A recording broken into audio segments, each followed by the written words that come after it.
El 1 de noviembre de 1755, un terremoto sacudió la ciudad de Lisboa en Portugal.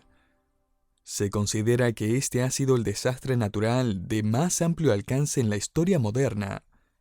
La única excepción podría ser el tsunami de 2004, que arrasó con los pueblos costeros desde el sureste de Asia, pasando por Tailandia e incluso India.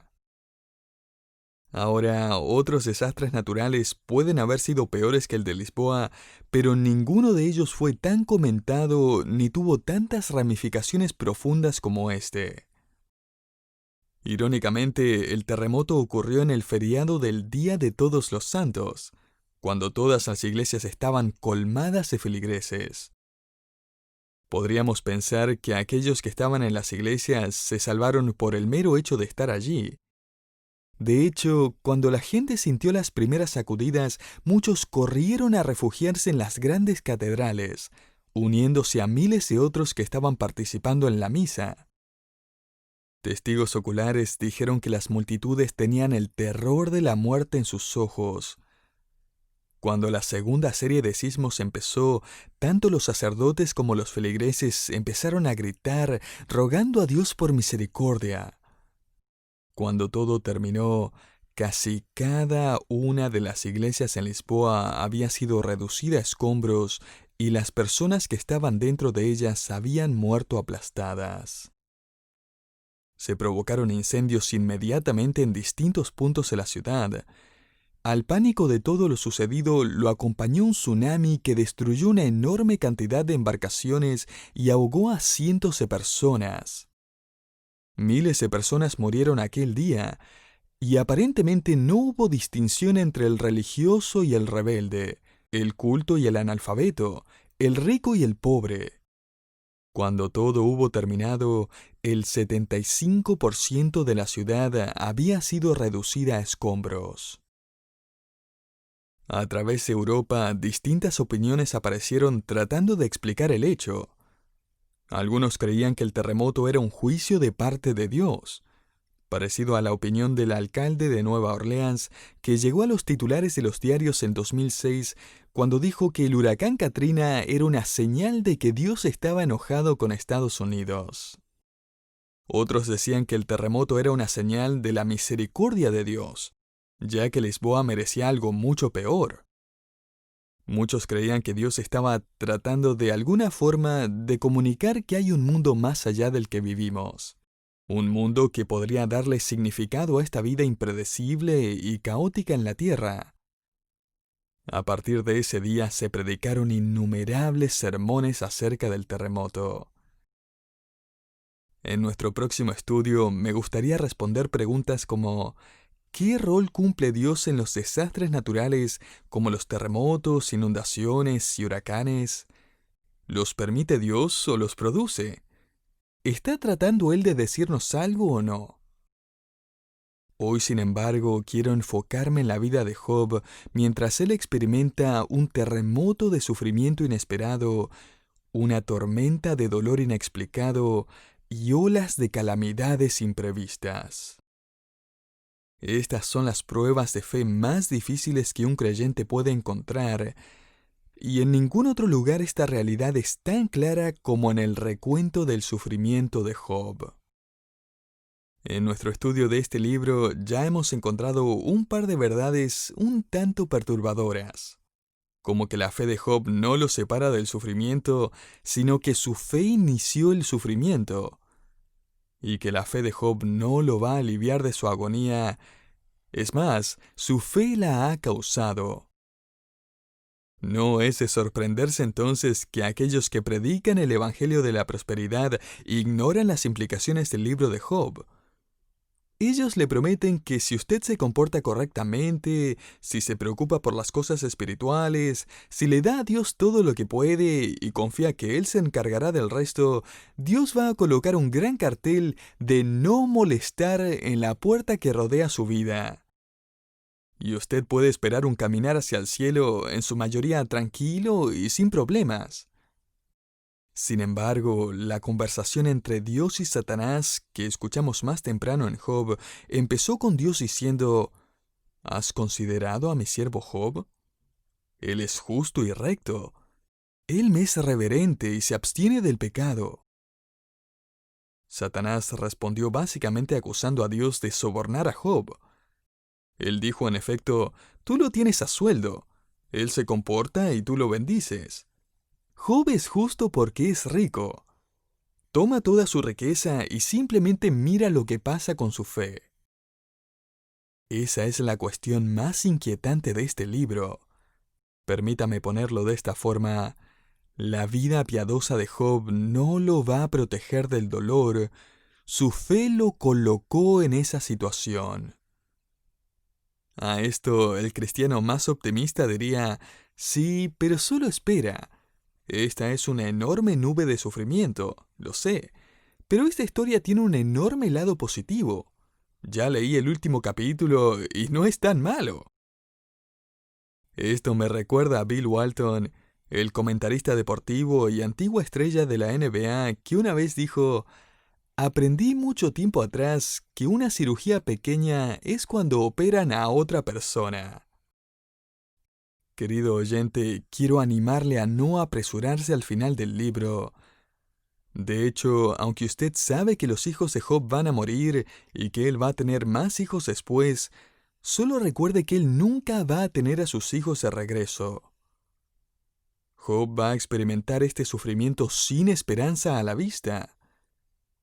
No hay ninguna pronta respuesta de parte de Dios, no hay ninguna explicación o razón desde lo alto. Las nubes simplemente llegarán y la tormenta se va a desatar en su vida. Leamos entonces Job 1 del 13 al 22 como si fuera la primera vez, como si estuviéramos allí escuchando a estos mensajeros traer las noticias y viendo la reacción de Job en vivo y en directo. Una devastación cuádruple está a punto de llegar a la vida de Job y poner su vida de cabeza. Job 1 del 13 al 15 dice, y un día aconteció que sus hijos e hijas comían y bebían vino en la casa de su hermano el primogénito, y vino un mensajero a Job y le dijo, estaban arando los bueyes y las asnas paciendo cerca de ellos, y acometieron los sabeos y los tomaron, y mataron a los criados a filo de espada. Solamente escapé yo para darte la noticia. Bandidos del reino de Saba, al sur de Arabia, habían venido a robar y luego eliminar a cualquier testigo que pudiera delatarlos. Este mensajero, jadeando, tratando de recuperar el aire, le dice a Job, soy el único que logró salir con vida. Antes de que Job tenga una oportunidad de oír la última frase, Job 1.16 nos informa que aún estaba hablando cuando vino otro que dijo, fuego de Dios cayó del cielo que quemó las ovejas y a los pastores y los consumió. Solamente escapé yo para darte la noticia. Quizás esta era una tormenta eléctrica que pasó por la región y arrasó con la propiedad de Job. Debe haber sido una tormenta sobrecogedora dado el hecho de que Job tenía 7,000 ovejas. La devastación debe haber sido impresionante. Note que el mensajero dice que el fuego vino de Dios. En otras palabras, vino de arriba, del cielo, de donde Dios reina. Y me imagino que esto habría aumentado el golpe emocional de recibir la noticia. Note también que la primera tragedia fue de manos de unos bandidos, mientras que la segunda fue de manos de Dios. Y mientras que Job aún está temblando con las noticias del segundo mensajero, Job 1.17 dice, todavía estaba hablando y vino otro que dijo, los caldeos hicieron 3 escuadrones y arremetieron contra los camellos y se los llevaron y mataron a los criados a filo de espada y solamente escapé yo para darte la noticia. La mente de Job empieza a girar mientras considera la increíble pérdida que acaba de experimentar en su negocio, sus posesiones, en su mano de obra. Él considera por una fracción de segundo la enorme cantidad de tumbas que habrán diseminadas por sus tierras, las viudas, los huérfanos de sus sirvientes. Un autor escribió, Quizás Job pensó en ese momento, al menos me quedan mis hijos. Pero interrumpiendo los pensamientos de Job, otro mensajero aparece tratando de contener sus lágrimas en Job 1 del 18 al 19. Entre tanto que éste hablaba, vino otro que dijo, «Tus hijos y tus hijas estaban comiendo y bebiendo vino en casa de su hermano el primogénito, y un gran viento vino del lado del desierto y azotó las 4 esquinas de la casa, la cual cayó sobre los jóvenes y murieron. Y solo escapé yo para darte la noticia». Vino tan inesperadamente, el ruido era ensordecedor. No hubo tiempo para correr o esconderse. Pareció como si la casa de tu hijo mayor, donde todos tus hijos estaban reunidos, era el blanco. La casa explotó, y todos tus hijos están muertos. Es como si todas las fuerzas del cielo y la tierra conspiraran en contra de Job y su familia. Su vida nunca será la misma. Ninguna voz habla desde el cielo, ninguna respuesta llega de algún mensajero angelical diciendo, «Anímate, Job, Satanás está probando tu fe en Dios y a todo esto Dios cree que vas a pasar la prueba». No, los cielos están en silencio. En la contratapa de uno de mis libros acerca de Job hay una pintura clásica de esta escena. 4 mensajeros están parados a la entrada de la casa de Job. Uno de ellos está apuntando a la distancia donde hay árboles doblados por un fuerte viento, y Job está tirado en el suelo, con sus brazos y manos cubriendo su cabeza en señal de angustia. No hay esperanza a la vista en medio de esta nube de sufrimiento. Y quizás usted haya experimentado este tipo de sufrimiento también. Esta es parecida a la situación de una mujer de la cual leí unas semanas atrás. Su pastor escribió que recientemente ella había atravesado por un divorcio agonizante. Su esposo la había dejado por una mujer más joven que había conocido en el trabajo. Ellos tenían 2 hijos pequeños que ahora ella tenía que criar por sí sola.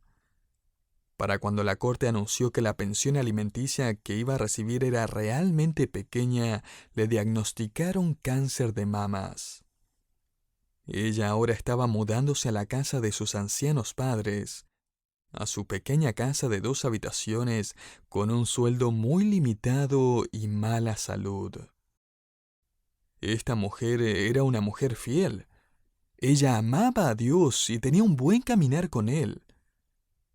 Sin embargo, no había ninguna esperanza a la vista en medio de esta nube de gran sufrimiento. En aquel momento había una tremenda escena tomando lugar en el cielo. Satanás y sus demonios están mirando, aguantando la respiración y estirando sus cuellos. Están volando alrededor de este hombre de Dios para oír el primer susurro de un insulto hacia Dios. Solo para escuchar una palabra de blasfemia de parte de Job, solo una. Están relamiéndose los labios en anticipación de las amargas blasfemias que seguramente saldrían de la boca de Job en contra de su Dios, en contra de su silencioso Señor, en contra de su soberano despreocupado, ausente, infiel, inconstante, que le estaba fallando, que no lo estaba protegiendo ni premiando por su buen actuar. El diablo y sus demonios no pueden esperar a correr hacia el cielo después de escuchar las blasfemias de Job. Pero luego en Job 1:20 leemos, «Entonces Job se levantó». Y a todo esto no sabemos cuánto tiempo pasó entre los versículos 19 y 20. Podría ser un par de minutos, pero lo dudo. Quizás fueron horas después de que sus mensajeros se hubieran ido. O más probablemente cuando varios se juntaron a su alrededor, llorando y lamentando las increíbles calamidades que acababa de sufrir este hombre y su esposa.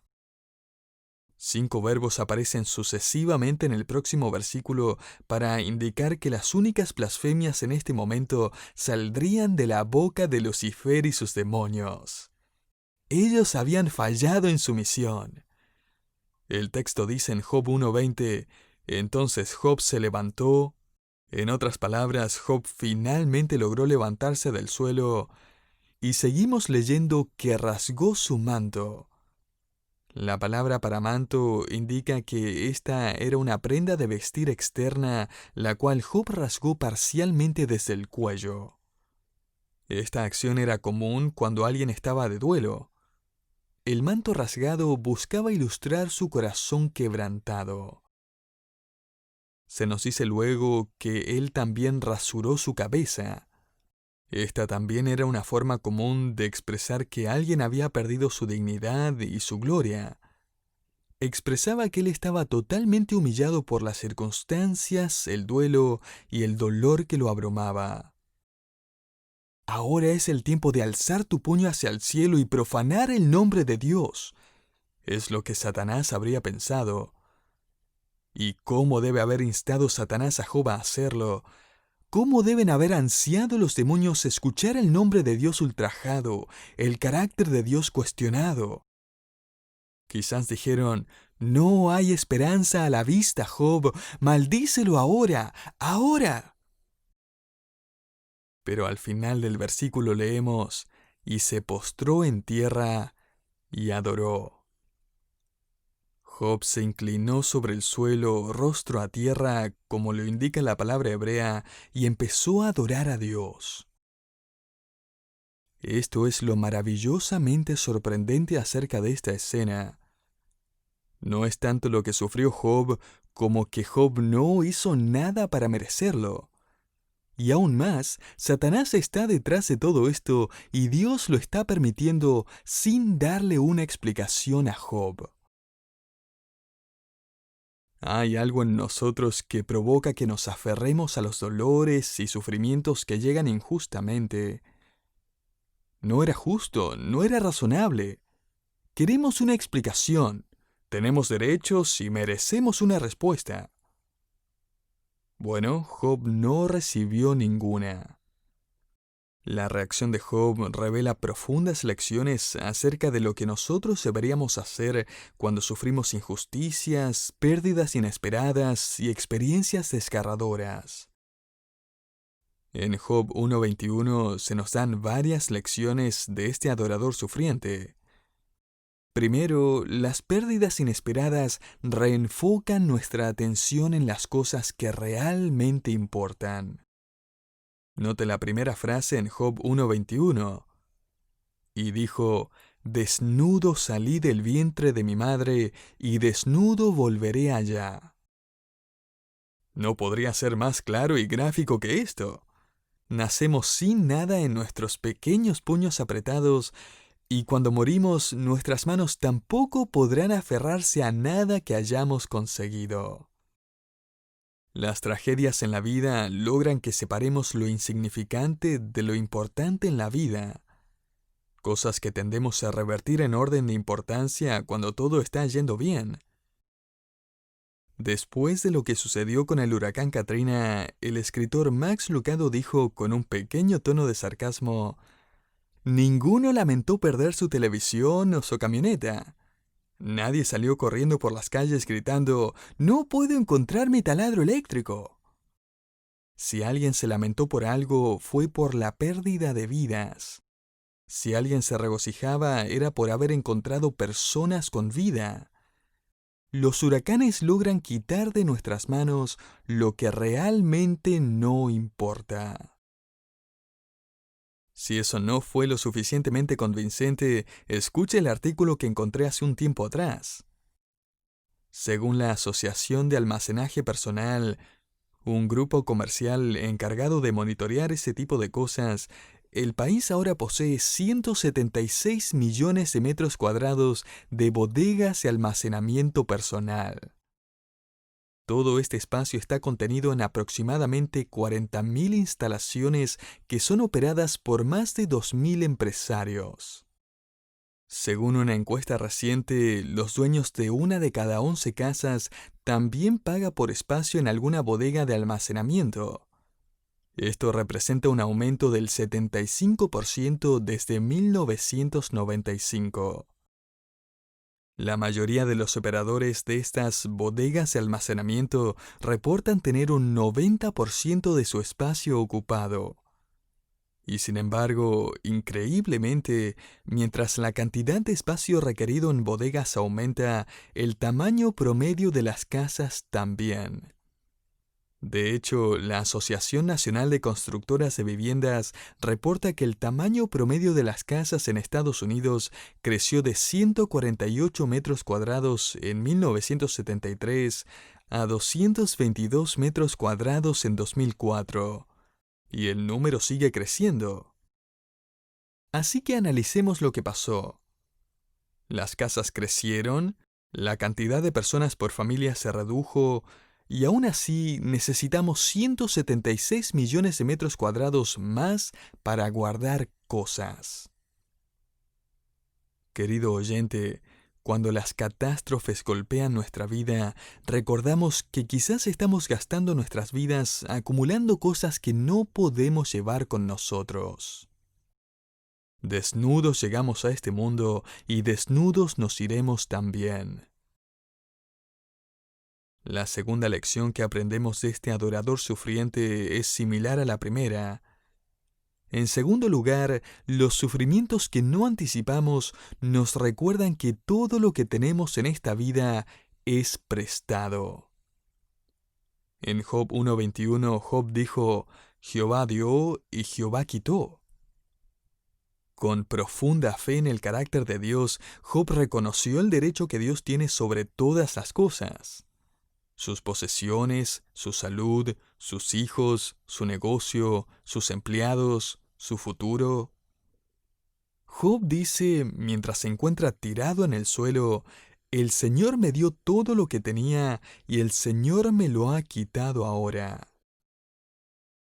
Y después de esta frase, podríamos esperar que Job dijera, ¿y quién se cree que es? Por el contrario, Job bendice a Dios y nos da una tercera lección. En tercer lugar, el dolor sin explicación purifica nuestra confianza en Dios, quien está más allá de nuestro entendimiento. En la última frase de Job 1:21, Job dice, «Sea el nombre de Jehová bendito».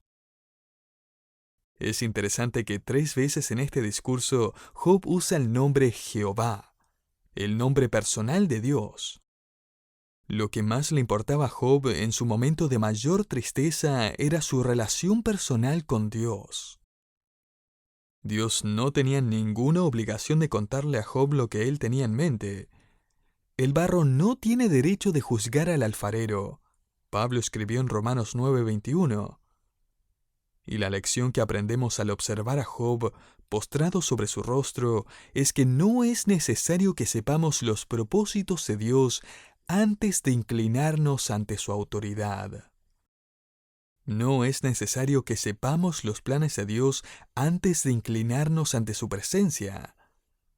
De hecho, es el dolor inexplicado que purifica nuestra confianza en Dios. Cuando no hay respuestas aquí en la tierra, cuando todo parece tan injusto, cuando la vida nos da un golpe tras otro, un mensajero tras otro, cuando hay solo nubes y ninguna esperanza a la vista, allí es cuando debemos adorar a Dios con fe. Esto es, cuando le adoramos en base a sus promesas y no en base a sus explicaciones. No es de sorprenderse que este capítulo termina en Job 1:22 con las palabras, «En todo esto no pecó Job ni atribuyó a Dios despropósito alguno». ¿Y por qué se nos dice esto? Porque culpar a Dios es lo que cualquier persona haría naturalmente. Porque la mayoría diría, «Tú podrías haberlo impedido. ¿Dónde estabas, Dios, cuando todo esto estaba sucediendo?» Pero Job no empezó a culpar a Dios. Él rehusó plantar semillas de amargura que siempre forman profundas raíces en nuestro corazón, nublan nuestra perspectiva, ahogan nuestra adoración y marchitan nuestra alma. Me encontré con un poema un par de semanas atrás. Lo leí hace poco en el funeral de una pequeña de solo 4 años. En un momento donde muchos culparían a Dios, o al menos lo cuestionarían, el testimonio de esta familia era como el de Job. No culparon a Dios. Termino con la letra de este poema. Espero que sea de ánimo para su vida, especialmente cuando no hay esperanza a la vista. Dice: podré sentir que los caminos de mi Padre no tienen sentido. Mi corazón podrá dolerse, pero en mi alma sé que el error no ha cometido. Mis planes tan queridos podrán derrumbarse, mis esperanzas podrán disiparse, pero aún confiaré que mi Señor, pues conoce el camino, Él ha de guiarme. Aunque la noche sea oscura y pareciera que el día nunca llegase, pondré mi fe y mi todo en Él, pues Él nunca podrá equivocarse. Hay tanto que yo no puedo ver, mi vista muy nublada está. Pero venga lo que venga, simplemente voy a confiar y a Él mis cargas voy a entregar. Porque en algún momento la niebla se va a disipar y todo Él lo ha de aclarar. A través del camino, aunque oscuro para mí, Él no se ha equivocado siquiera una sola vez.